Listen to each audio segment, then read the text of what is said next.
যারা হজে যায়, হাজি যদি কোনো হজ থেকে আসার পরে তার হজে যাওয়ার আগের অবস্থা এবং পরবর্তী অবস্থা পরিবর্তন হয়ে যায়, তাহলে বুঝে যাবে তার হজ হয়তো আল্লাহ রাব্বুল আলামিন কবুল করেছেন। হজে যাওয়ার আগে হাজি নামাজ কাজা করতো, নামাজ পড়তো না। হজ থেকে আসার পরে যদি কোনো হাজি নামাজ পড়ে, মানুষের সাথে ভালো আচরণ করে, অন্যায়ভাবে মানুষের মাল ধন সম্পদ আত্মসাৎ না করে, তাহলে বোঝা যাবে তার হজ কবুল হয়েছে। হজ থেকে ফিরে আসার পরে যদি দোকানপাটের মধ্যে গীবত না করে, হজ থেকে ফিরে আসার পরে যদি কোনো রাস্তাঘাটের মধ্যে অন্যের সমালোচনা না করে, হজ থেকে ফিরে আসার পরে যদি কোনো নিজের কাছের মানুষ, দূরের মানুষ, এলাকার মানুষ, দেশের মানুষ, অন্যদেরকে নিয়ে যদি কোনো চুগলখড়ি না করে, তাহলে বোঝা যাবে তার হজ আল্লাহ রাব্বুল আলামিন হয়তো কবুল করেছেন। যদি কোনো হজ থেকে আসার পরেও মানুষের মাল আত্মসাৎ করে,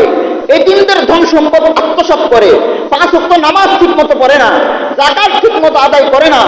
রাস্তাঘাটের মধ্যে বসে বসে আড্ডাবাজি করে, চুগলখড়ি করে, পরনিন্দা করে, গীবত করে, তাহলে আপনি 99% নিশ্চিত থাকতে পারেন তা এই অধম নালায়েক নাখান্দা বেশরম বেহায়ার হজ আল্লাহ রাব্বুল আলামিন কবুল করেন নাই। যে ব্যক্তি কুরবানি করেছে, কুরবানি করার পরে যদি তার আগের অবস্থা পরের অবস্থা পরিবর্তন হয়, কুরবানি করার আগে বেনামাজি ছিল, নামাজ পড়তো না, কুরবানি করার পরে মসজিদের মধ্যে নামাজ পড়ে, কুরবানি করার আগে দোকানপাটের মধ্যে বসে পরনিন্দা করতো, চুগলখড়ি করতো, গীবত গাইতো, অশ্লীল ভাষায় গালিগালাজ করতো, কুরবানি করার পরে যদি কোনো নামাজ 5 ওয়াক্ত নামাজ পড়ে,